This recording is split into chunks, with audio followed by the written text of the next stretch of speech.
বন্ধুদের শুভ সন্ধ্যা জানাচ্ছি। আপনারা নিশ্চয়ই ভালো আছেন। সারা দেশব্যাপী, বিশেষ করে ফেনী, পরশুরাম, নোয়াখালী আর ওইদিকে মৌলভীবাজার, সিলেট, এটা ছাড়াও আমাদের চট্টগ্রাম শহরের আশেপাশে না, শুধু চট্টগ্রাম সিটিতেও 3 ফিট পানির নিচে তলিয়ে আছে। এই অবস্থায়ও শেয়ার বাজারে একটা বড় ধরনের উত্থান হবে, এটা বিশেষ করে অনুমেয় ছিল না। তবে মার্কেট গতকালকের ভাষ্যমতে যেসব জায়গাগুলোতে সাপোর্ট ছিল, সেই সাপোর্টগুলোকে যথাযথভাবে রেসপেক্ট করে মর্নিংয়ে সেই জায়গা থেকে ঘুরে দাঁড়িয়েছে। তো মার্কেটে যেহেতু গতকালকে অনেকগুলো খারাপ নিউজ ছিল, সেগুলোর ইম্প্যাক্ট যেরকম আমরা গতকালকে দেখেছি, নতুন এসএসসি চেয়ারম্যান ভালো করার প্রত্যয় নিয়ে এই গতকালকে নিউজগুলো আমরা যেগুলো করেছিলাম পড়েছিলাম, সেগুলোর ক্ষেত্রে উনি সংশোধিতভাবে কাজ করছে সংশোধন হওয়ার জন্য আমাদের বাজার। এটা একটা ভালো পজিটিভ দিক। এমনকি এডিবি সহ বিভিন্ন সবাইকে নিয়ে যখন পজিটিভলি মার্কেট নিয়ে বসেছে, সেটাই আজকে আমরা বাজারে প্রতিফলন দেখতে পেয়েছি। তবে সবচেয়ে সুখকর ব্যাপার হচ্ছে, গত পরশু দিন ছিল 500 কোটি টাকার ঘরের ট্রেড, আজকে প্রায় 800 কোটি টাকার ঘরে পৌঁছে গেছে। আর 800 কোটি টাকার ট্রেড হলেও আর 92.9 পয়েন্টস বাড়লেও অ্যাডভান্সের সংখ্যা মাত্র 151টা, যেখানে 210টাই ডিক্লাইন। তাহলে মার্কেট কতটা ভালো ছিল। আর এতগুলো পয়েন্টস যে বাড়লো, 100 পয়েন্টের উপরে তো আমরা বাড়তে দেখেছি, এটা অ্যাডজাস্টেড পয়েন্ট। সেটা কোন কোন জায়গা দিয়ে বেড়েছে সেটার একটা নমুনা গতকালকে আপনাদেরকে আমি দেখিয়েছি। গতকালকে টপ 20 শেয়ারসের মধ্যে কমপক্ষে 7 থেকে 8টা শেয়ার ছিল ব্যাংক। সেই ব্যাংকগুলো দিয়েও কালকে বাজারকে রক্ষা করতে পারেনি। আজকে আমরা মর্নিং থেকে দফায় দফায় ব্যাংকগুলোকে আমরা বাড়তে দেখেছি। অনেকগুলো ব্যাংক হল্টেড অবস্থা ছিল। তো ইসলামী ব্যাংকে নতুন পরিচালনা পর্ষদ পরিবর্তনের খবরের সাথে সাথে আজকে আবার সেটা হল্ট হলো। তো এইভাবে মোটামুটি আমরা আগামী কিছুদিন বাজারকে এরকম এলো পাথাড়ি, এক একটা সেক্টর, এক একটা শেয়ার অনেক নিচে পড়বে, অনেক উপরে যাবে, এইসব আলামত দেখতে পাবো। সবগুলো শেষে, যেমন প্রচণ্ড ঘূর্ণিঝড় শেষে যখন মসজিদ মন্দির সব কিছু ভেঙে চুরে ফ্ল্যাট হয়ে যায়, সেরকম আমাদের বাজারও ভেঙে চুরে ফ্ল্যাট হয়ে একটা স্বাভাবিক গতিশীল বাজারে ফেরত আসুক, এটা প্রত্যাশা আমরা সবাই করছি। তো সেক্ষেত্রে আমরা যে ব্যাপারগুলো দেখতে পাচ্ছি, আমরা এখন স্পার চার্ট অনুসারে দেখব। গতকালকে যে কথাটা বলেছিলাম, সেটা হচ্ছে আমরা আমাদের মেজর সাপোর্ট জোন 5600 পয়েন্টসে এসছে, এমনকি সেখানে টাচ করে বাজার একটু উপরে দাঁড়িয়েছে। আজকের ব্যাপারে আমার যে প্রত্যাশাটা ছিল, গতকালকের ভিডিওতে আপনাদেরকে যেটা বলেছিলাম, সেটা হচ্ছে মার্কেট যেহেতু এই চ্যানেলটাকে মিড পয়েন্টে এখানে একটা সাপোর্ট রয়ে গেছে, সেটা ছিল 5515 পয়েন্টসে, সেটা কাছাকাছি জায়গায় রেসপেক্ট করার জন্য চলে আসতে পারে, অথবা অনেক নিচে এসেও বাজার রিভাইভ করবে। কারণ এই মিড পয়েন্টস থেকে মার্কেটকে ঘুরতে হবে, এরকম একটা অ্যানালাইটিক্যালি একটা সিস্টেম ছিল। সিস্টেম বলতে যেটা বোঝাচ্ছি, সেটা হচ্ছে মোটামুটি বাধ্যবাধকতা ছিল, এটা বলতে পারি। তো বর্তমান সময়ে বাজারটা যেরকম, গতকালকে ক্যান্ডেলটা নিউজের কারণে পড়ুক বা যে কারণেই পড়ুক, এটা পড়াটা আমাদের জন্য অনেক অনেক ভালো হয়েছে। কারণ আমি এর আগে আপনাদেরকে আমার ফেসবুক গ্রুপে একটা জিনিস দিয়েছিলাম, সেটা হচ্ছে মার্কেট এই ক্যান্ডেলটা হওয়ার পরে, মার্কেট কি এখান থেকে ঘুরে দাঁড়াবে, নাকি মার্কেট এখানে এসে ঘুরে দাঁড়াবে, এরকম একটা আপনাদের মনে পড়ে কিনা দেখেন। তো সেক্ষেত্রে মেজরিটি যারা চার্ট বুঝেন, তারা কিন্তু সবাই নিচের ব্যাপারটাকে প্রায়োরিটি দিয়েছেন, অনেকে বলেছেন নিচে বাড়বে, ঘুরে দাঁড়াবে, নিচে আসবে, আর নিচে যদি এসে না ঘুরে তাহলে মার্কেট সাস্টেন করতে পারবে না। তো সেক্ষেত্রে আমাদের যে অ্যানালিস্ট ভাইরা মতামত দিয়েছেন, যারা কখনো গ্রুপে একটা কমেন্টসও করেন না, রেসপন্সও করেন না, এরকম অনেক বড় বড় অ্যানালিস্ট ভাইদেরকে রেসপন্স করতে দেখেছি, এটা ভালো লেগেছে। আমাদেরও আস্থার জায়গাটা খুঁজে পাওয়া যায়, আপনাদেরকেও বলতে সাহস হয়। তো সেক্ষেত্রে নিচে পড়েছে, এখন উপরে যাচ্ছে। তাহলে এখন আমাদের নেক্সট গন্তব্য কীরকম হতে পারে? এখন যেভাবে ক্যান্ডেলটা নিচ থেকে উপরে ঘুরে দাঁড়িয়েছে, গতদিন নিচেতে ক্যান্ডেল উপরে ক্লোজ করেছে, এখানে ছোট্ট একটা রেজিস্ট্যান্স রয়ে গেছে। সেই রেজিস্ট্যান্স হচ্ছে 5732 থেকে 5773 পর্যন্ত। আমি একটা ড্রপ করে এঁকে ফেলি। এই জায়গাটার মধ্যে আগামী দিন ক্যান্ডেলটা যদি দাঁড়িয়ে ক্লোজ করতে পারে, তাহলে আমরা ধরে নিব আমাদের যে অঙ্কিত চ্যানেলটা ছিল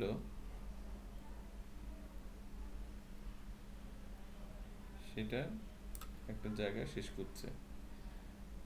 মানে এখানে লোয়ার হাই করেছে, এরপরে লোয়ার হাই করেছে, তার মানে এটা হচ্ছে আমাদের চার্ট প্যাটার্নটা খুব স্ট্রংলি আছে। তো এই ক্ষেত্রে এই রেজিস্ট্যান্সের ব্রেকআউট যখন করবে, আমরা এই চ্যানেলের বাধ্যবাধকতা আমরা উঠিয়ে দিব। তখন এই যে মোটা দাগের যে সাপোর্টটা ছিল, সেটা তো আজকে রেজিস্ট্যান্স হিসেবে কাজ করেছে, কিন্তু যেভাবে পয়েন্টস বেড়েছে এটা আমাদের জন্য অনেক ভালো ছিল। এই কারণে আমরা এটাকে এখন দুর্বল একটা রেজিস্ট্যান্স ভাবছি। আগামী দিন রোববারে আমাদের বাজার অনেক ভালো যাবে, আর ব্ল্যাক সানডে বলতে কিছু থাকবে না। তবে মার্কেট কয়দিন ভালো যাবে এটা কিন্তু আপনারা খেয়াল রাখেন। এটা কারণ হচ্ছে আজকে 22 তারিখ, 23, 24 দুদিন বন্ধ, 25 তারিখে আবার যদি মার্কেট খোলে, মার্কেটে আমরা আবার মাসের কিন্তু শেষ পর্যায়ে চলে যাচ্ছি। তো শেয়ার বাজারে সবসময় আমরা খেয়াল করি মাসের শেষ 2-3 দিন বাজার খুব ভলাটিলিটি থাকে, মার্চেন্ট ব্যাংক, ব্রোকারেজ হাউসদের বেশ কিছু অ্যাডজাস্টমেন্ট থাকে। তো সেই অ্যাডজাস্টমেন্টগুলো যখন হয় মার্কেট খুবই খারাপ থাকে। তো এই ক্ষেত্রে আগামী সপ্তাহে মিনিমাম 2 থেকে 3 দিন মার্কেট খুব ভালোভাবে বাড়বে, এটা আমরা প্রত্যাশা করছি। তো আজকে মার্কেটে এত পয়েন্টস বাড়ার মূল কারণটা কি?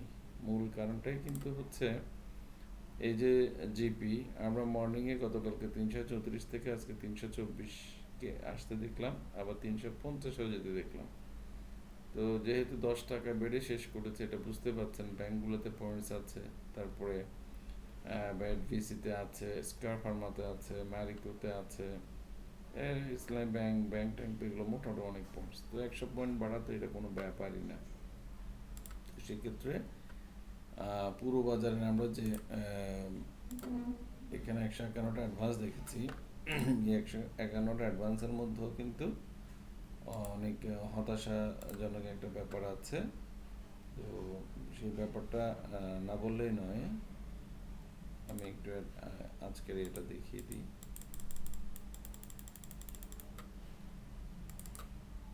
কত পার্সেন্ট আমাদের শেয়ারগুলো, 10% যে শেয়ারগুলোর দাম বেড়েছে সেগুলো বলি। দেখেন আজকেও আমরা কিন্তু এখানে স্ট্রংলি দেখতে পাচ্ছি, 1 নম্বরে যেটাকে দেখতে পাচ্ছি SIPL, দুর্বল মৌলভিত্তিক শেয়ারের তকমা লাগানো শেয়ারটা যথারীতি আজকে অনেকটুকু বেড়েছে। তারপরে ইসলামী ব্যাংক, ইউনিয়ন ব্যাংক তো অনেক দুর্বল একটা ফান্ডামেন্টাল শেয়ার, এটাও বাড়ছে। First security bank, AB bank, Islami finance, তারপরে হচ্ছে NRBC, IFIC, মোটামুটি ব্যাংকের আধিক্য এখানে সবচেয়ে বেশি। তো কেন ইন্ডেক্সটা বেড়েছে আমরা দেখতে পাচ্ছি। আর হচ্ছে আমরা যদি সেক্টর ওয়াইজও যদি মার্কেটটাকে দেখতে চাই, সেই সেক্টরের মধ্যে আমরা খুব ক্লিনলি দেখতে পাবো কোনোভাবেই অন্যান্য সেক্টরগুলো ভালো করতে পারেনি। আমরা যদি সেক্টর ওয়াইজ দেখি, দেন ব্যাংকের মধ্যে দেখেন A to Z সব সবুজ। তারপরে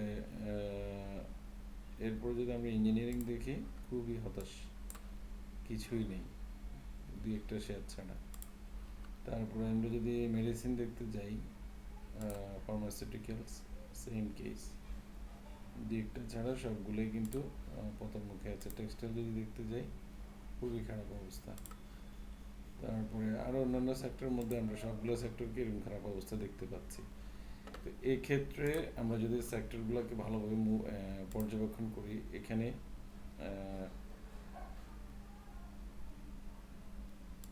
ফাইন্যান্স সেক্টরের মধ্যেও কিন্তু একই রকম অস্থিরতা দেখা যাচ্ছে।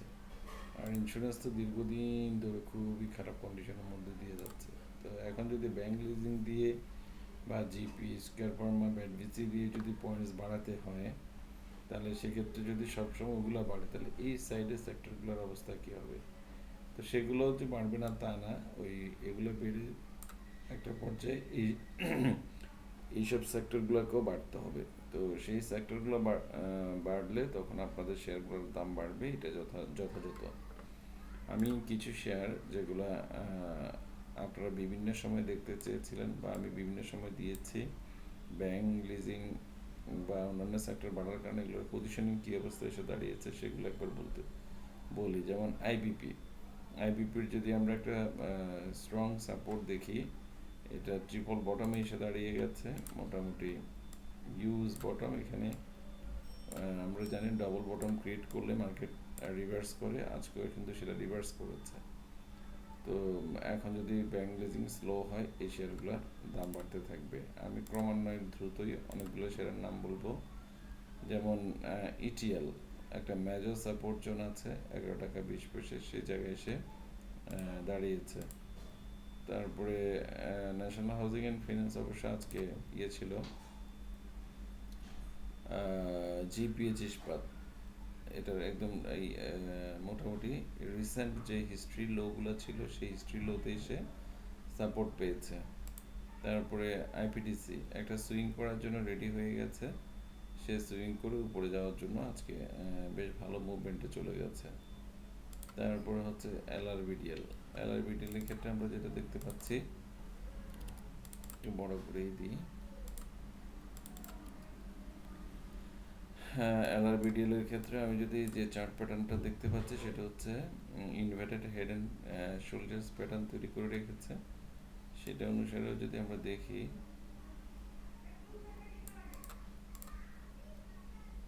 প্যাটার্নটার মোটামুটি সাপোর্ট হচ্ছে 19 টাকা, এখন 19 টাকা 50 পয়সা আছে। আজকে যদি ক্যান্ডেলটা মোটামুটি রিভার্সাল ক্যান্ডেলই দেখাচ্ছে, তো সেই ক্ষেত্রে এই সাপোর্ট থেকে এটা উপরের দিকে চলে যাবে, এটা আমরা প্রত্যাশা করছি। এই হচ্ছে এলআরবিডিএল। আমি আরও কিছু শেয়ার দেখি যেগুলো আমার এখানে ড্র করা আছে। তারপরে সিপার্ল আজকেও হতাশ করেছে, যেখানে 55 থেকে 56 টাকা সাপোর্ট ছিল, আজকে 53-80 চলে আসছে। তাহলে এটা নেক্সট সাপোর্ট আসলে কোথায় এসে দাঁড়ায় আমরা এখন দেখতে হয়। ফাইনালি খুবই দুঃখজনক 51 টাকা 20 পয়সা। আর অল্প কিছু পতন হলেই এটা এর একটা মারাত্মক টাইম এই প্রাইস জোনে চলে আসবে। সেই প্রাইস জোন থেকে এই শেয়ারটা মুভ করবে। তো সেটা আসতে হলে 45 টাকার কাছাকাছি জায়গায়, 42 থেকে 45 এসব জায়গায় চলে আসবে। তো এটা অনেক নিচে। তার আগে আমরা একটা ছোটোখাটো মুভ এই শেয়ারটাতে আশা করছি। এই 53-56 আজকে কিন্তু এটা বায়ার আসছে, আজকে কিন্তু বামে হল্টেড ছিল না, বামে হল্টেড প্রাইস থেকে 10 পয়সা উপরে ক্লোজ করেছে। সো এটা নিয়ে প্রত্যাশা আর পারদ মোটামুটি আস্তে আস্তে ভারী হচ্ছে। আর তবে কেউ হুটহাট করে এখানে অ্যাভারেজ করতে যাইয়েন না, তাহলে হিতে বিপরীত হবে। কনফিডেন্স সিমেন্টের ক্ষেত্রে আমরা একই দেখতে পাচ্ছি যে শেয়ারগুলো আমরা বলেছিলাম সেগুলো কিন্তু এখানে করা আছে। এরপরে হচ্ছে মেঘনা লাইফ, এইটাও একটা মেজর সাপোর্ট জোন ক্রিয়েট করে একটা জায়গায় এসে দাঁড়িয়ে গেছে। তারপরে আরও কিছু দেখতে পারি, নাভানা ফার্মা তার সাপোর্ট থেকেও দিন বেশ ভালো প্রাইস বেড়েছিল, আজকে আবার 67 চলে আসছে, এটাই মেজর সাপোর্ট এটার। তারপরে টেকনো ড্রাগের ক্ষেত্রে না বললেই নয়, টেকনো ড্রাগের যে 50% সাপোর্ট ছিল 48 টাকা, আজকেও কিন্তু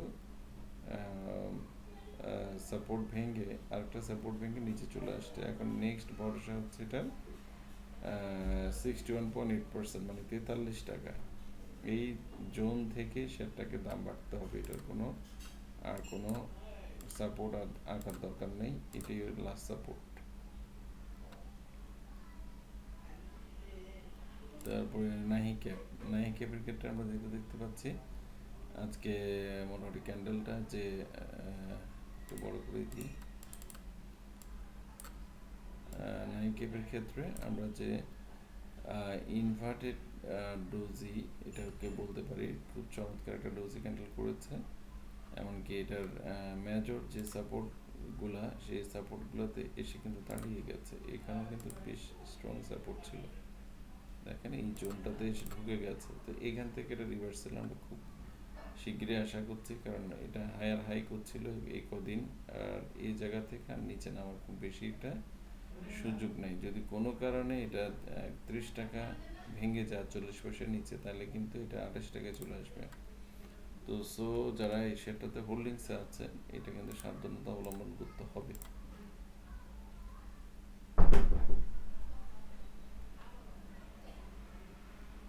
ওএল দেখি একটু, ওএলের ক্ষেত্রে এটা একটা ফ্ল্যাট চ্যানেল ছিল, ফ্ল্যাট চ্যানেলের ক্ষেত্রে উপরে নিচে করে মোটামুটি ১২ টাকা সাপোর্ট জন্য খুব কাছে চলে আসছে।